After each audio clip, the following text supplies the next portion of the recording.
26, 1981, and we're talking about his recollections from as early as he can remember, as well as his knowledge about his family before, and as an oral history in veterinary medicine. You just talk like you want to. I think that's something.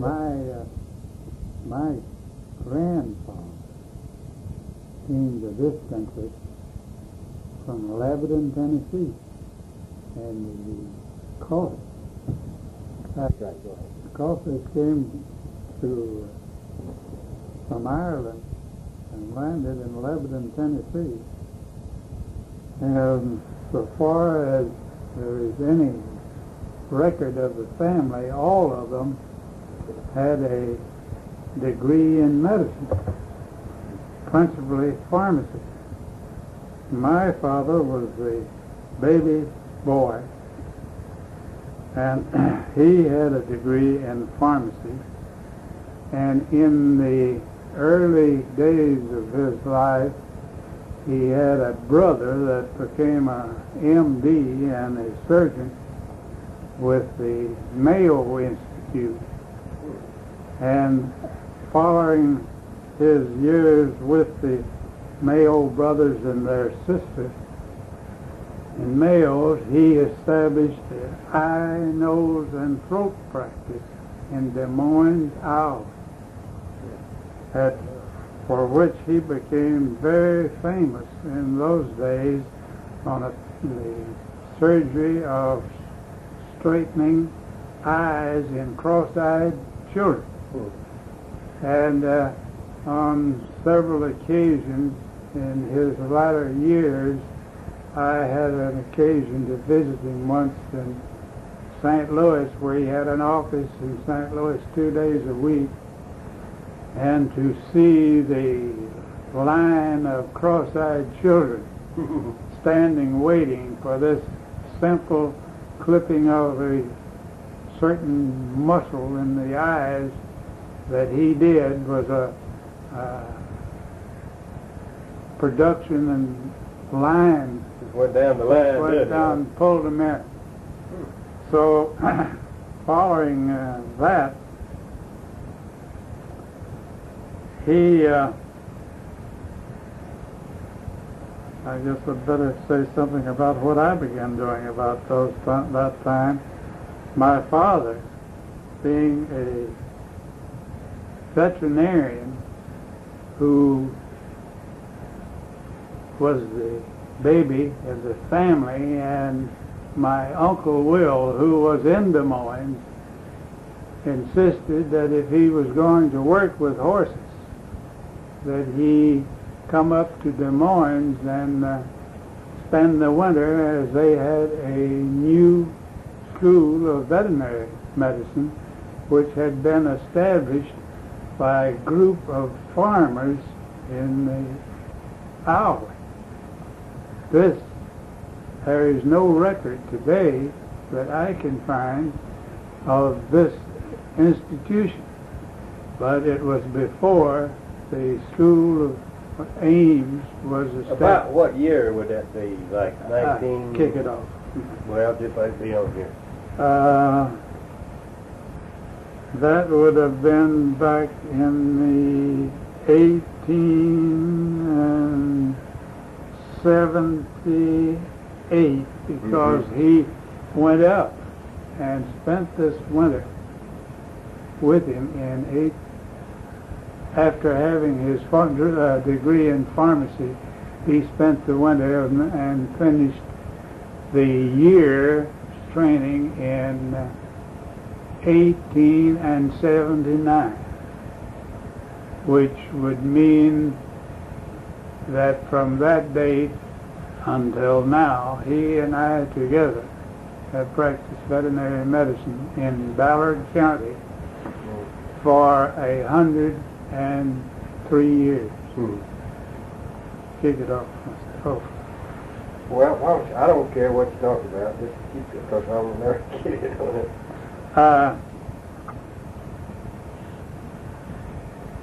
As time went on, I became interested in veterinary medicine and entered the School of Veterinary Medicine at the Indiana Veterinary School.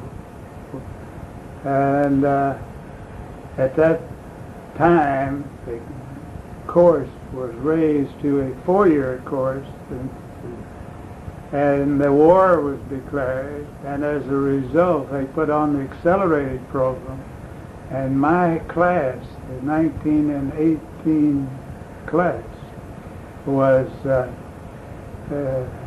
completed in 19 and 18, and at that time we were all registered, had to register for the Army, at which time, as the result of the acceleration, I would have been 21 years old when I graduated, but as a result I was only 20 years old, and was taken with the rest of my class, which was, I would have been drafted in inspection work for the BAI in Camp Nichols in New Orleans, which gave me a lot of experience as a buck private in the rear rank, because all of my classmates were able to receive their commissions and in the Army. But for that reason, I never got to leave New Orleans. You did what, like meat inspection at slaughterhouses? No, I was inspecting and loading mules. Oh. The government, I was shipping mules. Shipping mules overseas. It was on that occasion that I had to make an invention. And when you go to dragging a mule across a gangplank, what did you fix you some bridges on him?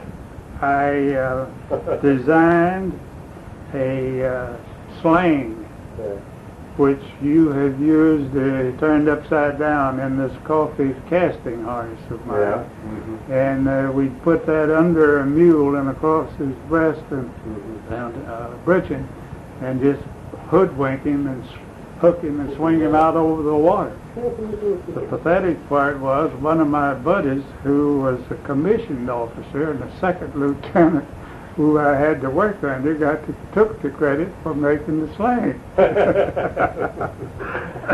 Oh boy! And following the Armistice Day, I naturally was ready for discharge from, it was the Bureau of Animal Industry, which I was on a temporary appointment, and my job had completed. So I pulled out for Kentucky. And let me ask you about those mules. What did you reject any of them? Very many of them? Not if he could walk. If he could walk. I was just wondering if there was very many rejects at all.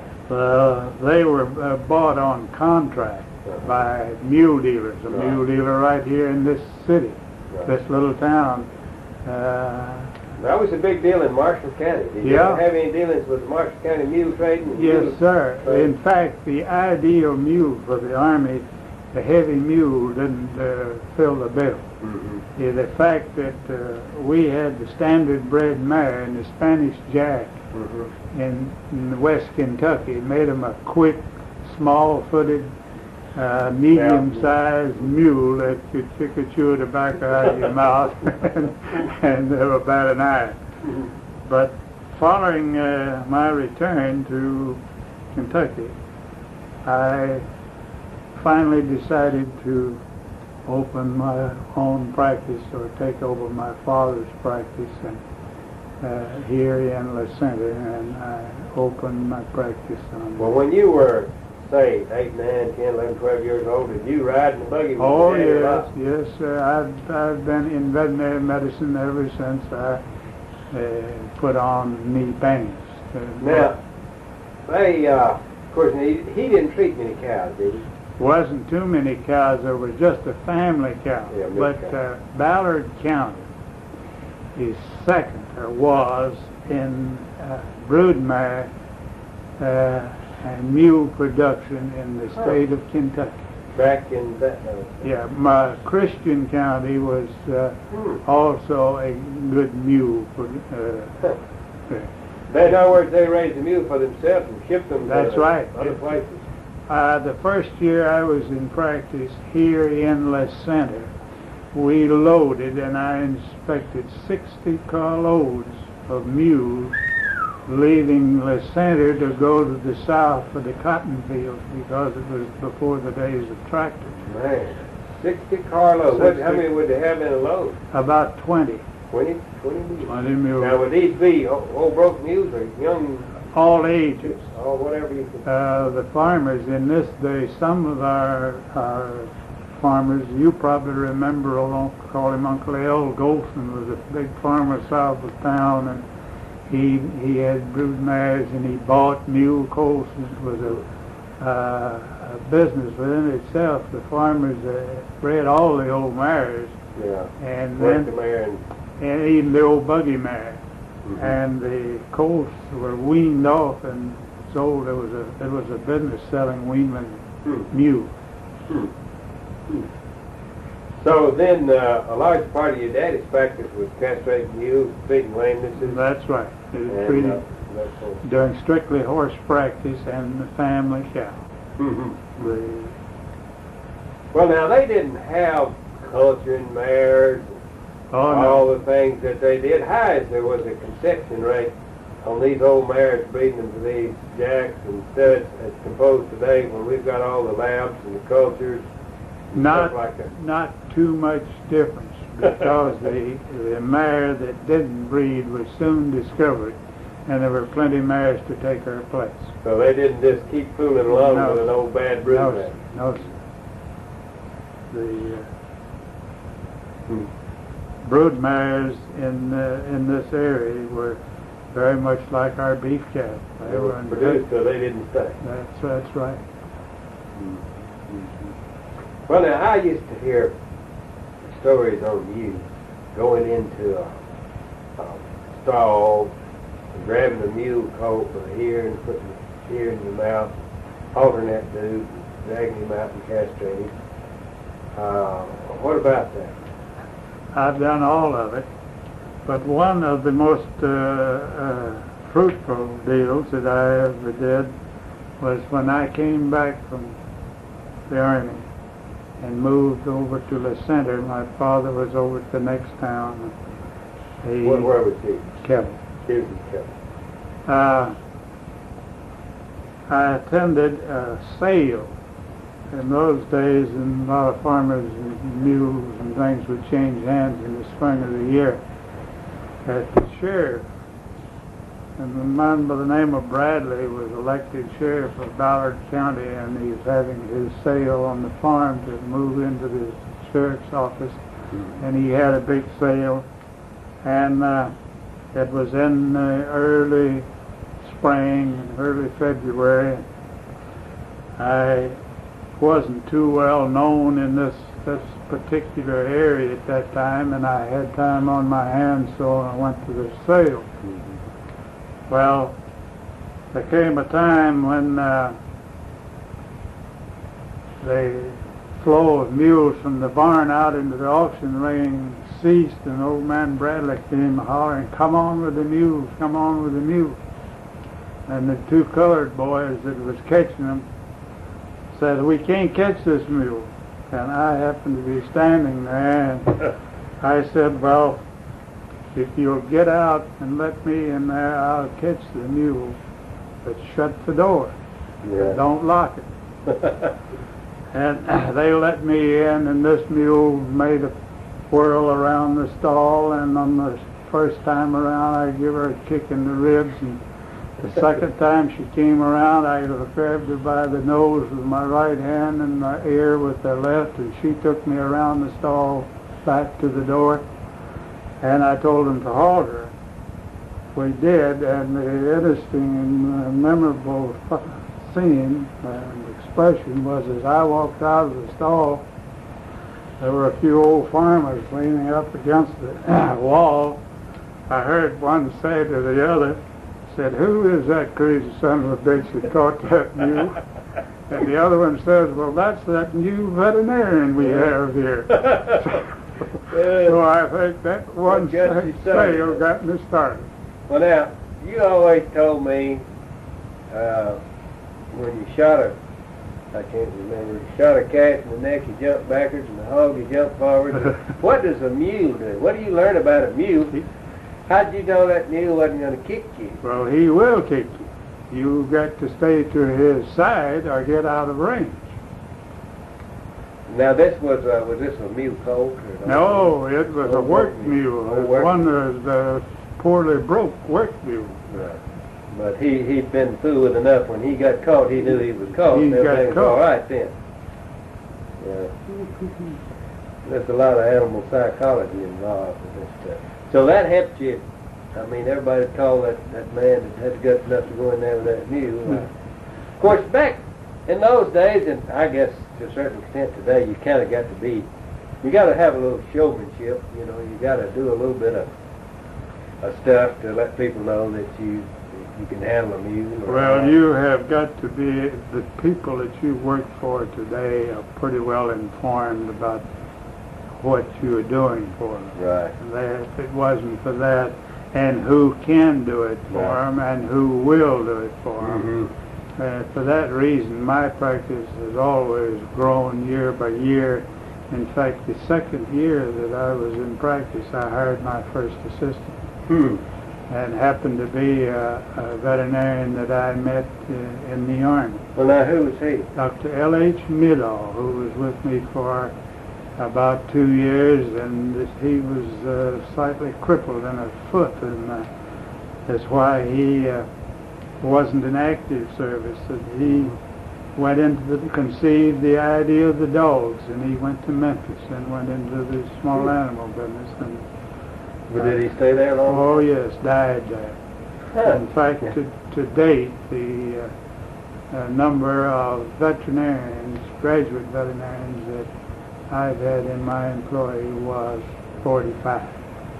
Well, I was about number 40. Including you, and I think one or two came back for a second hitch. However, the ones that the place has been turned over to now, one of them, Dr. Oldry, has been with me 30 years, and the others, 112 and 110. Let's see, who was your next man that came work with you? You mean my second man? Yeah. Oh Lord, I don't remember. There's been so many of those fellows. That's one of the thrills that I get of going to the AVMA and having a bunch of old white-headed fellows come up and talk to me about having worked for me, and due to my poor vision, Well, don't you find that you got as much out of them as they did out of you? I mean, you learned from them. They brought in their skills and ideas, and you gave them theirs, and it was a good deal for everybody. It was a continuous short course. Of course, some of us wasn't as sharp as others, but I know the only thing I ever taught you was that a three-colored cat was always a female, right? I collected a 50-cent bet on you. If you collected a 50-cent bet on me that old foundered horse would be walking sound in 15 minutes. But that was good education for me. Well, let's see. You started your practice here, and did you have it right here at this house? Or? No, I started my practice in a mule barn for the first 2 years, and I started in 1919, January the 1st. Now, you were born, what, about 1900? I was born in 89. 89? I am... You mean 99? 99. Oh, yeah, okay. I'm on my 82. All right, what kind of anesthetic did you have for a mule? Chloroform and ether. You just put it on his nose in a sack and went out. But castrate mules, you never anesthetized. No, we never anesthetized. Well, what about crypt orchids? Did you put them down with chloroform? No. Put them down, just the early stages, we just put them down and used a little chloroform and enough to take the struggle out of them. Yeah. But I haven't castrated cryptorchids longer than I can remember. I remember an instance when I was a freshman. Old Dean Craig, an old Scotchman, and he would make his students think that he's going to kill you, but he would get out of bed and go and get you out of jail. Yeah. But I was working with him, and my father always told me when I was in college to not tell anybody that I was a veterinarian's son. They expect something else. They'll be taking some advantage and making some criticisms and so forth. Mm-hmm. Nevertheless, I was foolish enough and strong enough to be a pretty good helper around the clinic and scrubbing the floors and getting the tables in order. And the second year, completion of my first year, old Dean said, you want to work for me next year? And I said I'd be delighted, because I was on a limited, very, very limited funds. So I got my room in the old clinic and with 3 other boys that worked for other teachers. Old Dr. J.H. Roberts, he was one of my teachers, the Pittman Moore founder. Now these guys had their own practice, didn't they? Had their own practice, yes. Old Dr. Klotz that wrote the book on surgery, he was my professor. He spent so many days in classroom, and after that, I started to tell you about my crib. Old Dean, he was a surgery instructor, a big Scotchman and rough. He said to me, he said, have the car ready at 3. We're going up to some nearby town and Castaway Crip. So I did. And the only car around was an old car that he had without I think it was an old Nash or something of that nature with no top on it.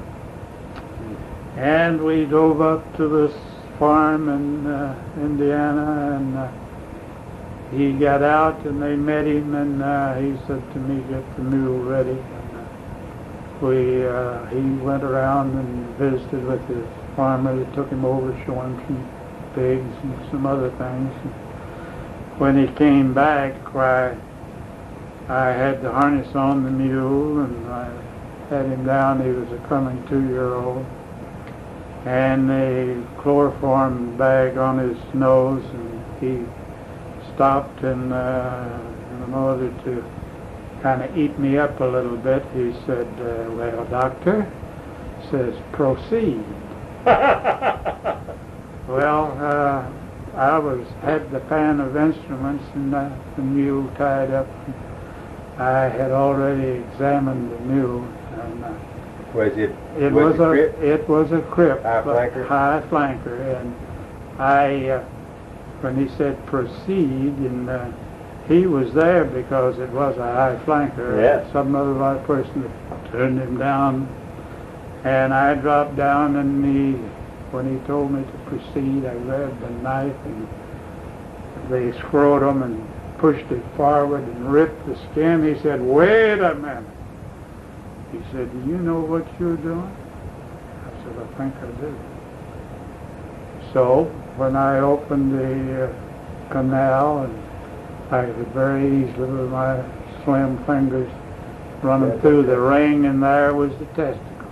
And I pulled it out and put the equator on it right quick and finished. And I didn't hear a word out of him. I think it paralyzed it. On the way back, he said to me, he said, who taught you to teach the castrated crip? I hesitated, and he said in a very rough voice, did you hear me? And I said, yes, sir. But I said, I don't want to answer you. He said, why? I said, my father told me to not tell anybody that he was a veterinarian. He said that they'll find it out soon enough if you are.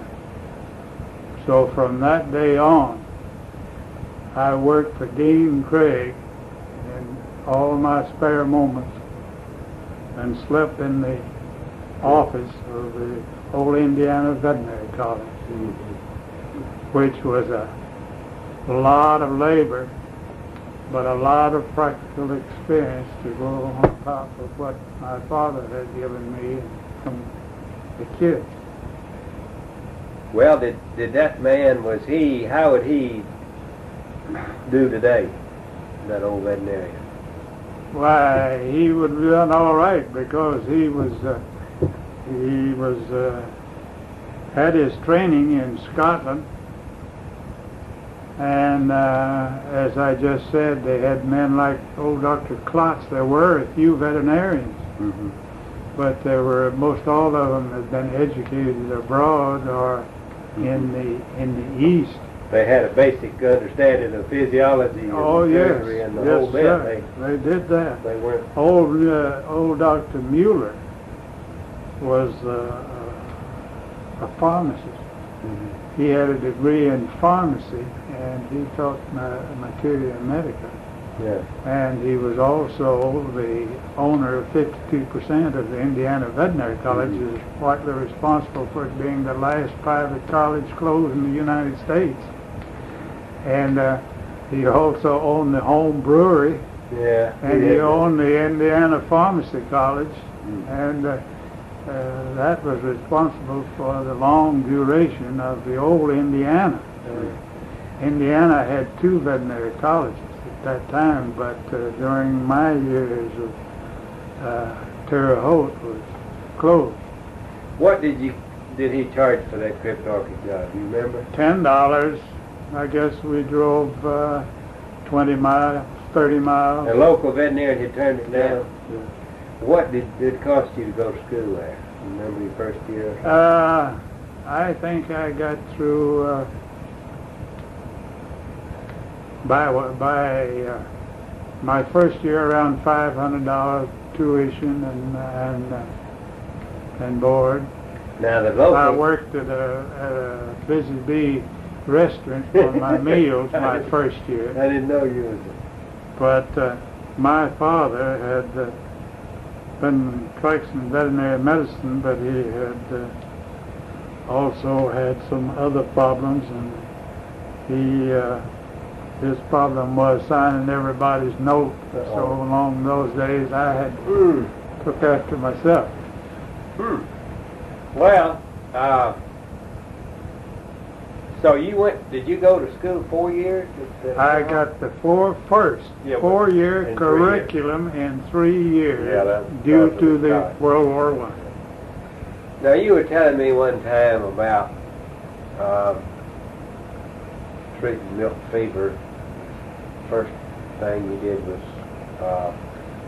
what did they do for milk fever before they pumped it up with air? Well, nothing? Up until about the time that I entered college, when the cow had milk fever,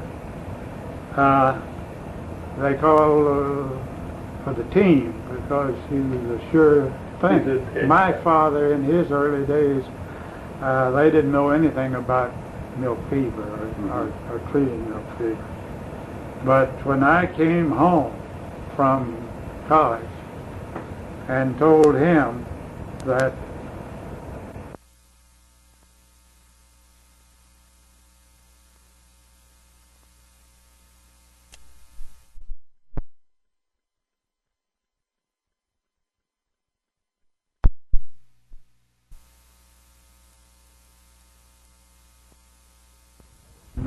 that was old Uncle Johnny Cooper. He now the Cooper Brothers? Cooper Brothers and Cooper Dairies that today they operate 2 big dairies of 200 or 300 cows, and they own numerous tracts of land, as a result of sticking with the farm and being good farmers. And to answer your question about the collection, I'll never forget their father met me in the street in Bandana one day, and he said, "Doc, I'm not going to cross the street on front of you because I owe you." He said, "I'll pay you if I ever can." But he said, "I've lost everything I have." And I said, "That's all right. If you ever get it and want to pay it, I'll be glad to have it." But as a result, these boys started farming, and now not only the two of the biggest dairies in the western part of Kentucky, but they own numerous farms of 100, 150 acres. But on that same occasion, old Uncle John Cooper said to me, he said, Fred Cooper, that was an older son of his, has got a cow that he ought to have you to see, but he said he hadn't got any money. And he said, "I can't." I said, "Well, John, I'll just go by there and see her on the way home." And I did. And I drove up down there on Beaver Dam, and Fred came out and saw me and said, I said, "Fred, your Uncle John told me that you had a sick cow that I ought to see." He said, "Doc, I have, but," said, "I haven't got a penny." And I said, "Well, let's go get and see the cow." And a thing that I'll always remember, he had one of those boys whose eyes were so crossed that I couldn't tell whether he was going and coming. And this old cow with ketosis was in the back of a high gate, and when Fred went to the house, I had examined her and sent him to get some water. The kids all started talking then. And to attract my attention, this one cross-eyed kid looked down at me, and he said to the other kids, said, "I don't know what in the hell we'll do if that cow dies."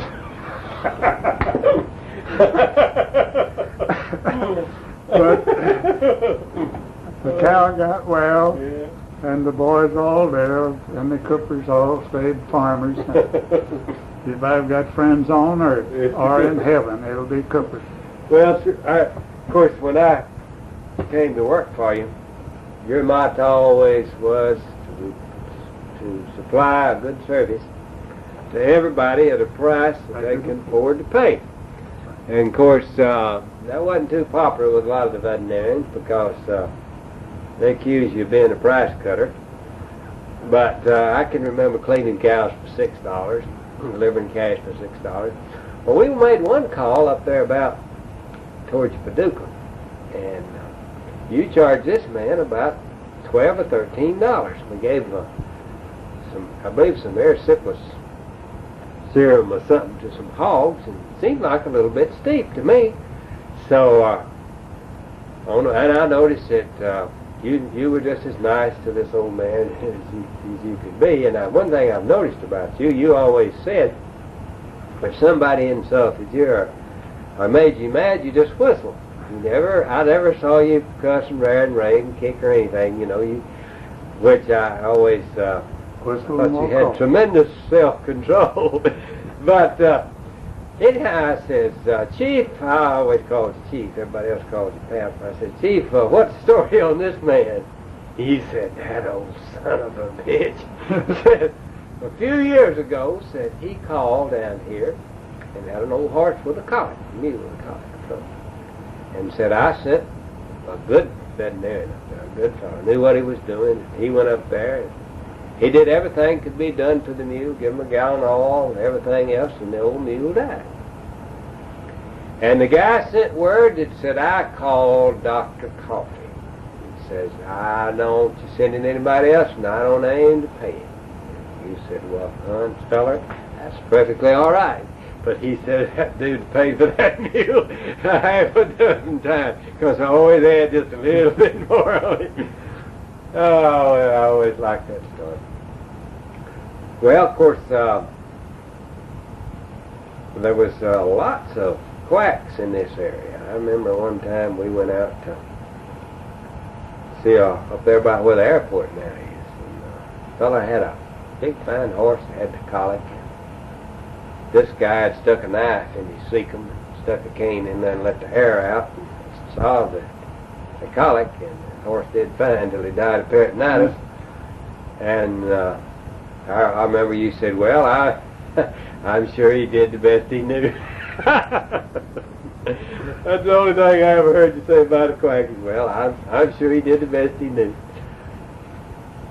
Well, let's see, that gets us on up into the 30s were pretty well, now I can remember a fellow used to be sheriff down here, used to ship in on railroad cars from Mississippi, hundreds of little old Hereford calves. And these fellers would buy these little old calves at 300 and 400 pounds in the fall of the year. They'd have, back in them we had a lot of screw worms, and you could smell them before you got there. And they'd have screw worms and lice and shipping fever of all kinds and stuff like that. Didn't have the hydro like we did today. And those old farmers, they'd cuss and swear and say, I'll never buy another calf from that guy again, you know. But it wasn't his fault, it was just a circumstance. But the calves, most of them would live and do all right. And then they would overwinter them and sell them the next fall. And it looks to me like today that would be a good practice for us to get back into. Because since then, people would sell lightweight calves, put them in the feedlot, feed them from 300 pounds to 1,200 pounds, and it was a tremendous waste of food, you know, corn and stuff. So that's something that I think that would be a good idea today, but that was a practice that's gone. And then of course the dairy industry came in real big, and now it's big. It's as much milk, but in more milk and less people, and more control for sanitation. Yeah. But you can have a man who's got 500 cows and 2 dogs. In a year's time, you can make more money off of those dogs than you can off those cows. Yeah.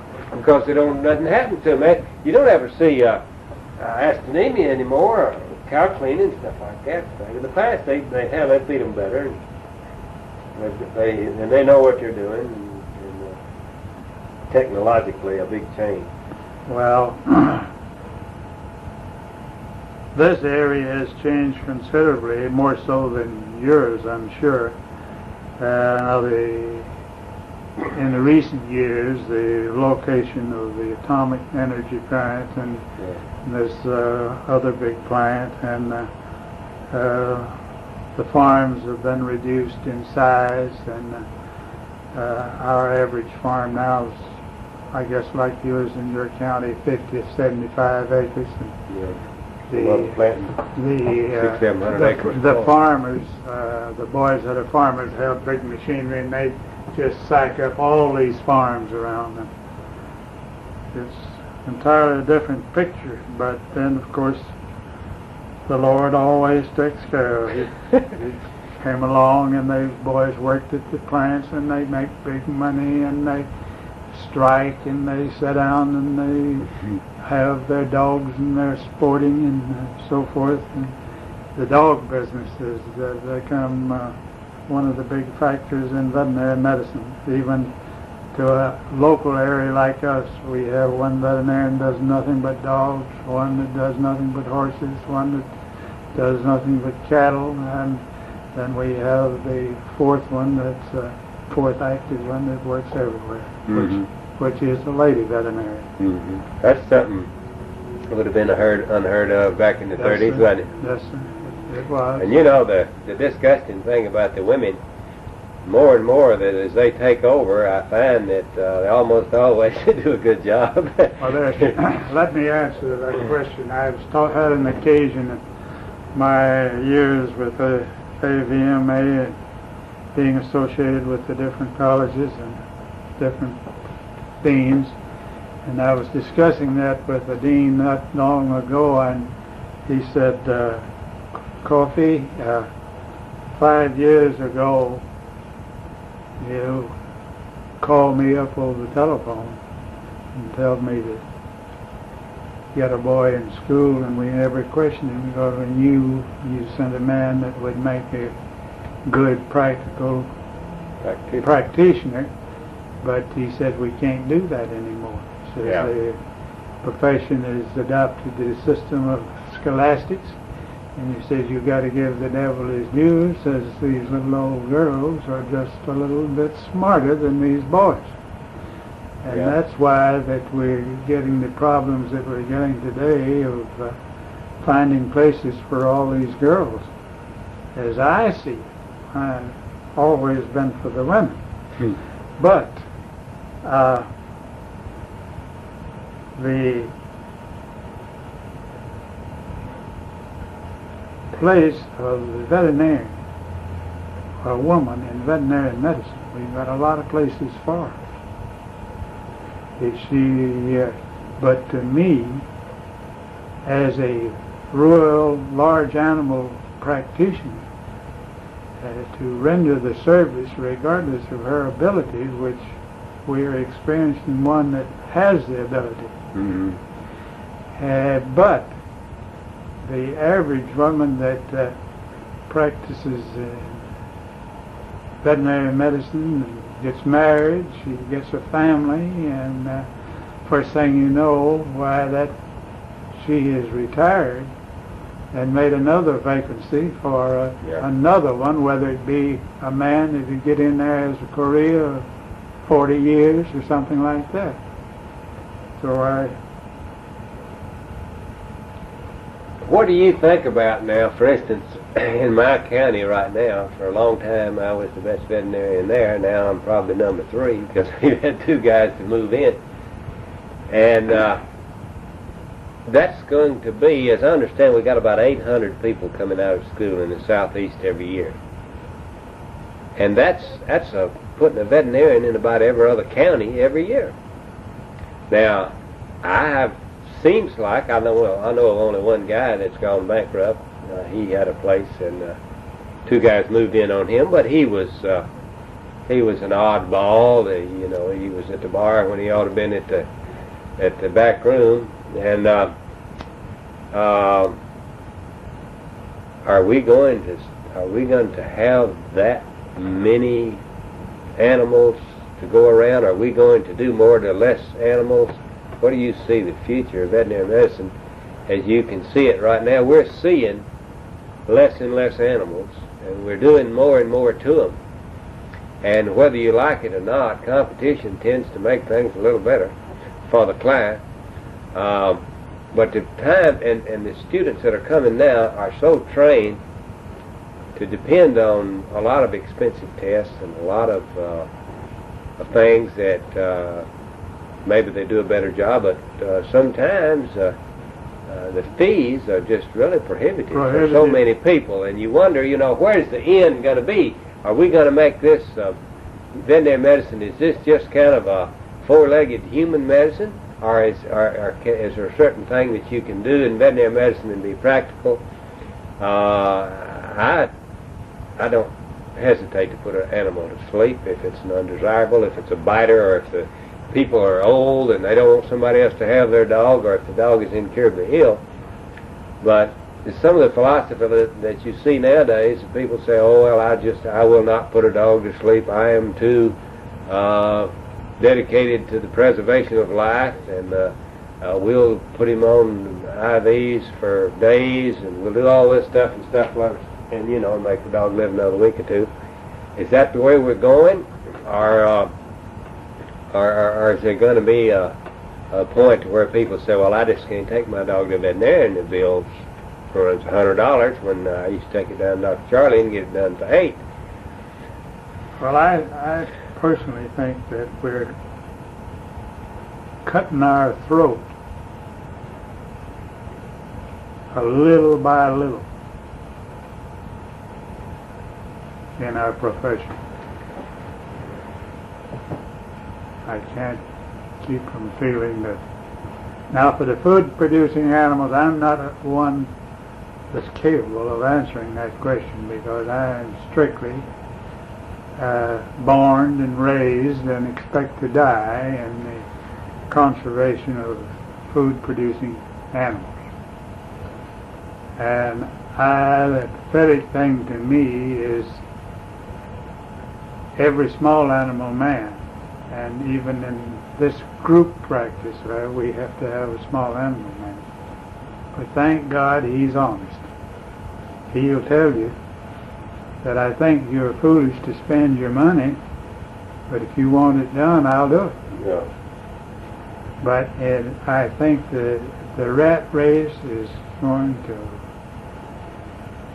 put our profession in the hands or mercy of these pathetic type of people. Well, you take a fellow comes out today, he can put out not a very fancy outfit, cost him $100,000.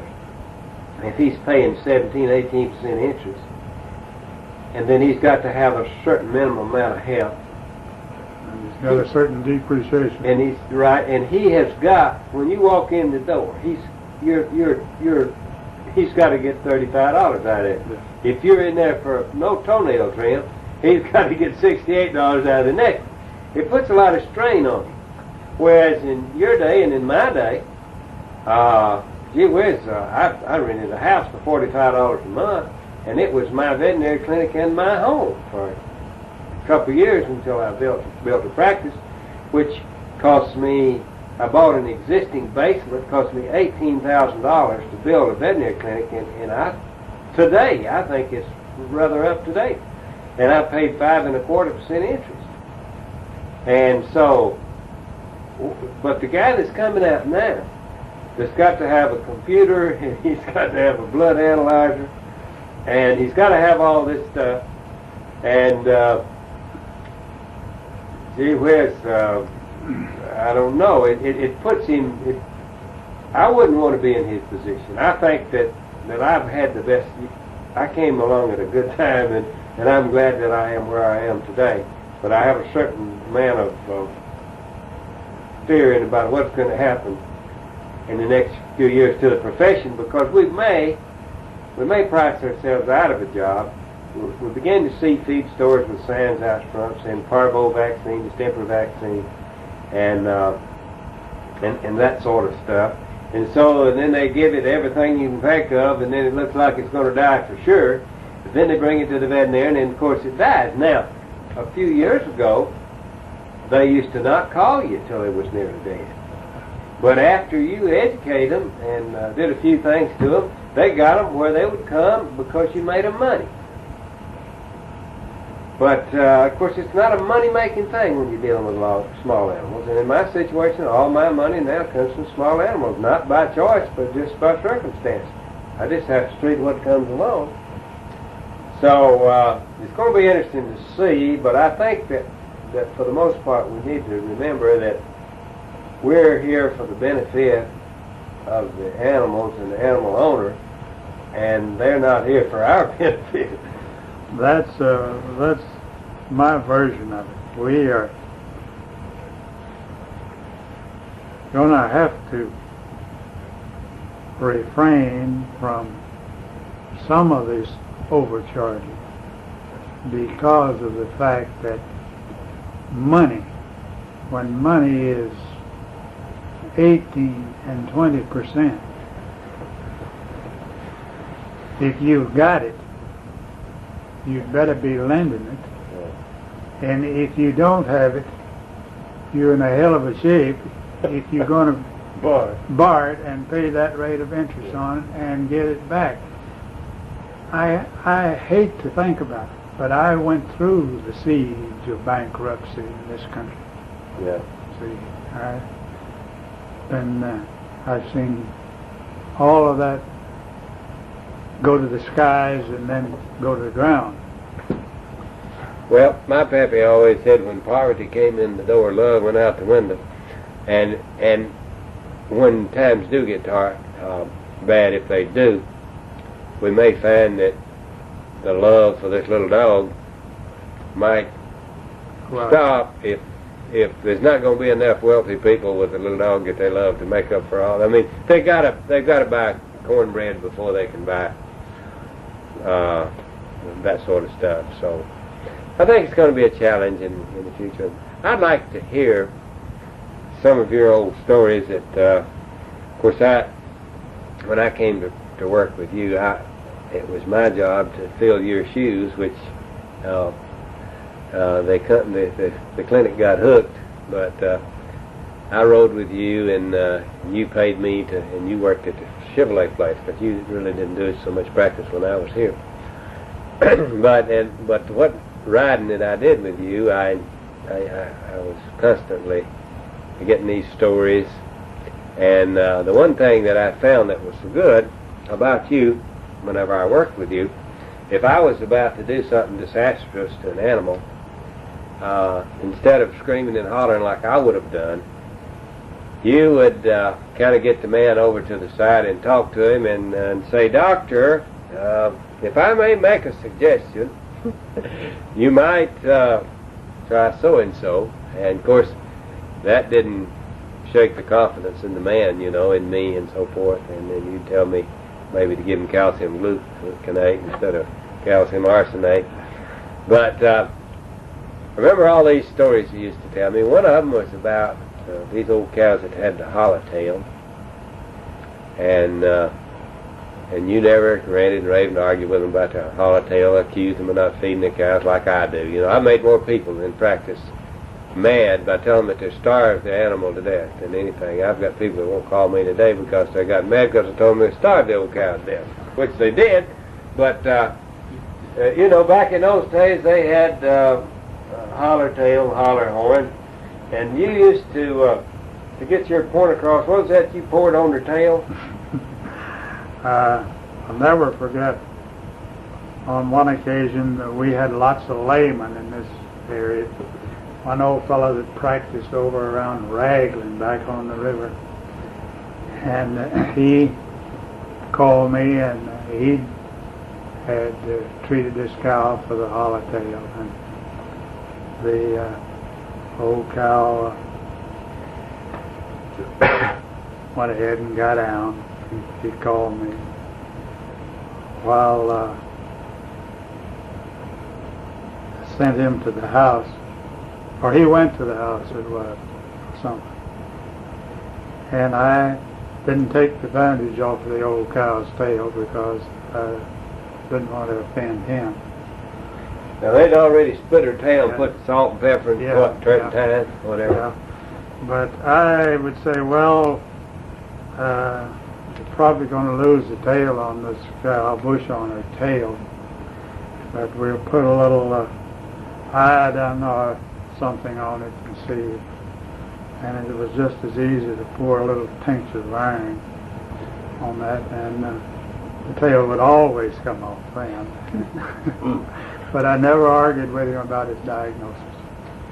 I said, well, let's do this, and you've done yours, and see how it comes out. Yeah. What was the main problem back in those days? They didn't have, of course, they didn't have haymaking equipment. That's right. Didn't have anything to feed them, and they fed them They corn. didn't know anything about rations. Yeah. Our generation and we good veterinarians have helped our other people teach our clients nutrition, because we know that if our herds are in good nutrition, our owner's going to make money. Yeah, And if he makes money, he can pay you. he's going to pay his bill. Yeah. Well, don't you think that the veterinary profession has a unique position in that he knows more about the situation than does the medical doctor or the lawyer? All the medical doctor knows is what you tell him when you go in his office, And you go to a man's house and you know if his kids are, what they're, if they've got anything to eat or not. And you know the circumstance of the ground, if it's eroded or run down, or if he's a good manager. Usually if he's got a shed and he keeps his tractor in it, he's got hay and a barn and he keeps his cows in a good place. You can tell just as soon as you get on the place In other words, all about the man. He's aggressive Yeah. in his speech. And don't you think one of the biggest thrills in veterinary medicine to me is to try to help those people? Sometimes you see awful stupid people that's got a smart kid, and you can help him down the road, maybe suggest a school he can get into, or opportunities that he can get into. That, in other words, I think a veterinarian is more than just a dog and cow doctor. He is a part of the community that's got his finger in a lot of things, because you, for instance, you were always ahead of the time. You could see the dairy cow situation coming in when nobody had one. Then the other people come along and sold them mastitis ointments. You know, they thought they'd come up with something great, and then you see the financial thing. I mean, you need money for this, and what I'm trying to say is that a veterinarian is a very integral part of the community if he's interested in the community. And he makes contributions that no other profession can make. And, of course, the involvement that you've had with all these different things, and it's been a gain with you. You've enjoyed. You could have very well left the Chevrolet business alone. But you enjoyed that. You enjoyed the making the money and doing the business and trying out the things. And you probably didn't succeed every time, but the fun was in the... Well, I have just completed my last project. What's that? The structure up here on the Oh, corner. the new city, the bank? I wish we had time. I rode by it. I'd like to take you Beautiful. through it. Mm-hmm. It's a wonderful place, contribution to this town, Yeah. town of this size. Yeah. And of course, they help. The bank has helped build the businesses sure. and the farms and whatever. Of course, this county has changed tremendously. Who ever heard of a farmer playing golf? And by George, now you can't hardly get you can't get on. I don't play golf. I heard a fellow say the other day, I played golf, bankers and farmers playing golf. Why, they used to, farmer, he never got off his coverall, never got off, his wife wouldn't let him go to town once a week. Things have changed, of course. They make more now, they've got a lot invested and all, but you got to be smarter to be a farmer, but you needed to be smart back in those days. The thing that I'm concerned about in this day and time, I believe in organizations, different groups having their organizations for the betterment. Right. Now we have our association in medicine. We have other organized groups for the betterment. And I'm very much in favor of labor and their unions, organizations. But I am inclined to think that we have gone to the extremes in some of these things and left to our organization to do